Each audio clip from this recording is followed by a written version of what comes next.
Hello everyone, welcome to Achievers IS classes. Let's begin a discussion on the current events of 13th Feb 2019. The first issue news is regarding the recent deaths of more than 100 people due to the consumption of illicit liquor in Uttar Pradesh and Uttarakhand. Such high number of alcohol related deaths take place periodically due to poor governance, corruption and distorted policies of the government. This is because as per preliminary investigation, the system of illicit liquor in the states was well entrenched, with several factories producing hooch in UP which were unearthed post the tragedy. The ruling government has said that the opposition parties are responsible for such conspiracies, but the issue at hand has to be looked at in greater detail. There have been several instances of toxic alcohol poisoning in India, including the one in Mumbai in 2015 that killed around 106 people, and the factors attributing to such tragedies include the lack of affordable liquor for the poor, the high taxes and excise rates, and the sale of cheap liquor that are freely distributed during social events. Therefore, a multi-pronged approach is needed to tackle the menace, starting with zero tolerance towards such production, discouraging the consumption of such alcohol through social campaigns, and reviewing taxes on less harmful beverages.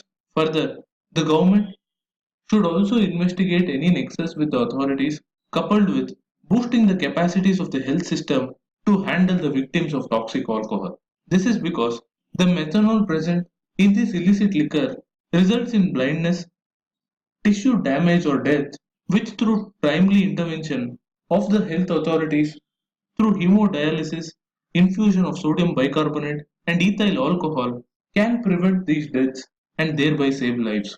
On that note, let's move on to the next issue, which is regarding the contempt of court issued against the CBI interim director Mr. Nageshwar Rao for disobeying the order of the Supreme Court by transferring the joint director of the CBI who was investigating the Bihar shelter home cases. The court refused to accept the unconditional apology of the interim director, saying that he was aware of the order of the Supreme Court and he has failed to communicate his decision to transfer the said official despite being advised by the court to do so immediately.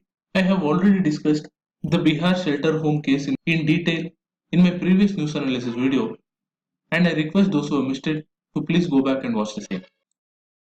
The next issue in news is regarding the agreement signed between India and Maldives to facilitate visas for travel between the two countries. As you are aware, Maldives under the previous regime had denied work permits to Indians, which had resulted in friction between the two countries. Therefore, the agreement, which has been recently signed, is aimed at not only addressing the concerns of Indians in Maldives by issuing the work permits within 15 days, but also from the Indian side, the government will free up the visa regime for Maldives citizens who travel to India for medical reasons. As per the agreement, the Maldivian citizens who receive a visa on arrival in India can change to medical visas if they were to require hospitalization. The government has also agreed to grant visas for the parents and other dependents who accompany the patients. This is a welcome development as it will ease the visa restrictions for both the countries, particularly for Indian businessmen in Maldives due to faster issuance of work permits. On that note, let's move on to the next issue, which is regarding the revolution in Iran. Recently, the 40th anniversary of the Islamic Revolution in Iran was celebrated, which happened in 1979 in order to overthrow the monarchy. As a part of the anniversary, rallies were held in Iran with a familiar anti-West rhetoric, but the Iranian leaders are also under pressure due to a weak economy and social tensions rising in Iran, which is further complicated by the increasing hostility of the US president against Iran.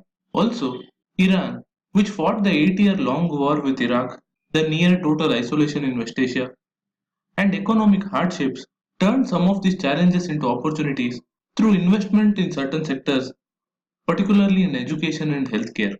As a result, the literacy rate among Iran's adult population is around 90%, and also access to healthcare has improved among large sections of the society.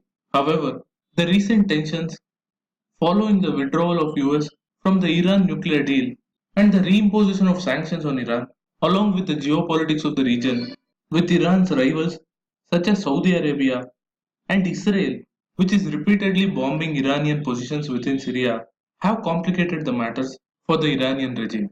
Therefore, there are repeated protests due to the economic hardships, which are brutally suppressed, as per the Amnesty report, which says that more than 7,000 protesters were arrested in 2018 alone. In this regard, Iran has to fix its system, tackle corruption, and hold government departments accountable for the decisions they take, as they will have to deal with the US's unilateral and hostile policies, and going forward, it has to rethink its approach towards dissent and personal freedom. On that note, I'm wrapping up today's news analysis. Do like, share, and comment to support this initiative. Thank you for watching. Have a nice day.